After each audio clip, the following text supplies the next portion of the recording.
All right, guys, what's going on? Welcome in. So I'm actually in Jupiter, Florida right now. I had to swing over here to get some dental work done, but I ended up stopping by Joe Namath's restaurant, Charlie and Joe's. Had some awesome food. It was an awesome time. Great place.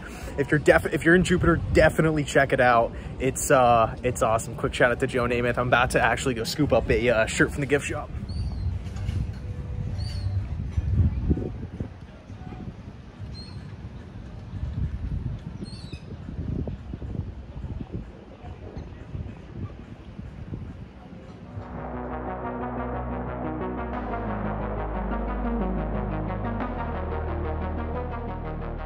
All right, guys, what's going on? Welcome in. So yeah, those video clips were filmed on Wednesday, and funny enough, that's why I couldn't get a video up on that day, because I was just busy with the dentist and everything like that. But yeah, I was in Jupiter. I had lunch at Namath's place. It was awesome, just an incredible view. It was about to storm. I don't know if you saw that in the previous clip, but it was a great time. And I actually grew up not too far from Jupiter, a little north, so I spent a lot of time there. You know, as a kid, we used to hang out at a place called Cato's Bridge. Still go there from time to time, but if you're in Jupiter, check out Cato's Bridge. You will love it. You will absolutely love it if you like to swim and snorkel and all that kind of stuff. But in this one, I wanted to take a look at the tight end position, okay, because this is a position right now on the team that wasn't really locked down before the Chris Herndon trade. Okay, so now we're down Herndon. This tight end position is pretty thin, and don't get me wrong, I really like Tyler Kroft. I'm not saying he's better than Waller, he's better than Kittle and Kelsey by any means, but I do feel like Kroft can be effective in this Mike LaFleur offense. I just don't know if it can be the Kroft show all season long. Tight end one for 17 games here.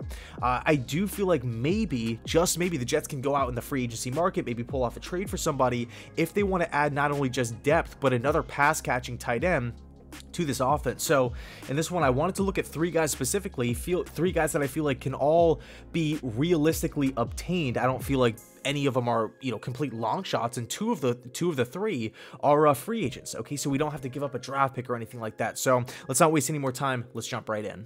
So the first tight end on this list, a guy who is currently available in the free agency market, it's Tyler Eifert. Drafted back in 2013 out of Notre Dame, Eifert definitely lived up to the hype of being considered an elite tight end prospect coming out of college. I mean, for a solid 5-6 year stretch, this guy was considered one of the best tight ends in the league. I mean, just as a pass catcher, he had a couple seasons too where he was like unstoppable. Andy Dalton was just feeding him the football. Now, of course, he has battled with tons and tons of injuries. I mean, he has missed countless games. It's been crazy. Now, he spent last season with the Jacksonville Jaguars, and really when we take a look at last season, he played in 15 games, had 4 starts under his belt, 350 receiving yards, and 2 touchdowns. Look, I'm not saying Tyler Eifert's going to come in and revolutionize the Jets offense or, you know, become a top 5, top 10 tight end in the NFL, but I do feel like in a limited role, Tyler Eifert can be really effective in this offense as a pass-catching tight end. I've always liked the versatility that Eifert has brought to offenses, how you can line him up in the slot, he could win one-on-one matchups. I've always felt like he's been a really talented route runner. He's just super smooth out there. And I do believe Tyler Kroft will have a lot on his plate for this upcoming season. He's going to have a lot of responsibilities. As tight end one for this football team, the Jets have an opportunity here to sign Kroft's former teammate in Tyler Eifert.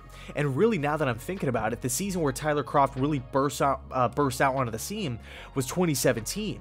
Right, that was really the season where he stepped up. He made a name for himself in the receiving category.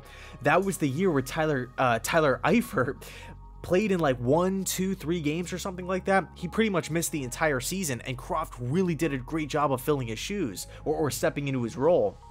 So, look, it's not a necessity by any means. We'll see how week 1 plays out against the Panthers, but if the Jets want to add a receiving threat in the tight end room, Tyler Eifert is currently out there. And look, we're 2 days before the start of the NFL season. It's Friday, and Tyler Eifert's without a job. So it's not like he's going to be demanding $14 million a season, $9 million a season. No, not in the least. So I do feel like if the Jets want to add a guy like Eifert, it would be relatively cheap as well. Next up is Trey Burton, okay, a guy who's bounced around. He's played for the Eagles, the Bears, and last season with the Colts, although last season he did miss a lot of time with Indianapolis. But Trey Burton put together some pretty productive seasons back-to-back in 2016 and 2017 with the Philadelphia Eagles, kind of playing the role as Robin, second fiddle to Zach Ertz, which of course was Batman. I mean, you take a look at those Eagles offenses, I mean, yeah, Trey Burton combined 6 touchdowns, combined 500 yards, but he still played a pretty big role within that Eagles offense. Also, quick little side note, Joe Douglas was a part of that 2017 Eagles team, okay? So he's been around Trey Burton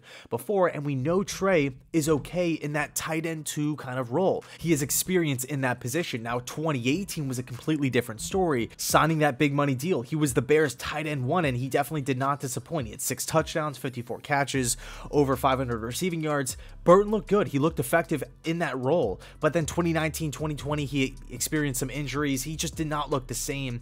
And even though he's 29 years old, it's pretty safe to say Burton will probably not be able to reflect what he did back in 2018 ever again. But I do feel like because of the, experience with Joe Douglas and with his experience as the second tight end, the second receiving threat from the tight end position, I do feel like Trey Burton, again, of course, affordable, but he can be a fit for this Mike LaFleur offense behind a guy like Tyler Kroft.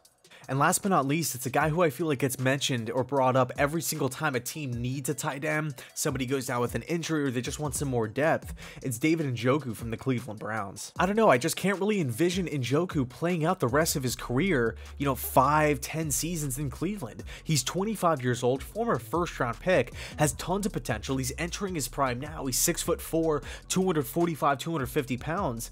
I really feel like the sky's the limit for Njoku. Now, of course, he's listed as the second tight end on the roster behind Austin Hooper, and they also went out and drafted Harrison Bryant, who can be effective as well. But I mean, and we all know that Stefanski loves depth.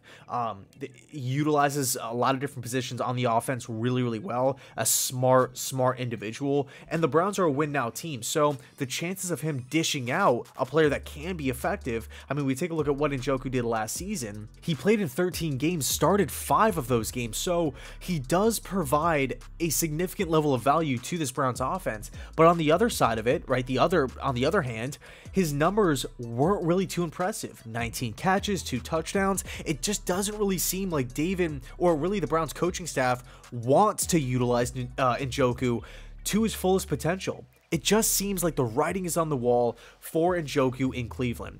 I just don't really see this being a long, happy marriage. I feel like the timing is up, but again, the other side of the coin here, he is young, he has a lot of potential, and I do feel like the Browns, because they're a win now team, they're not just going to give him away.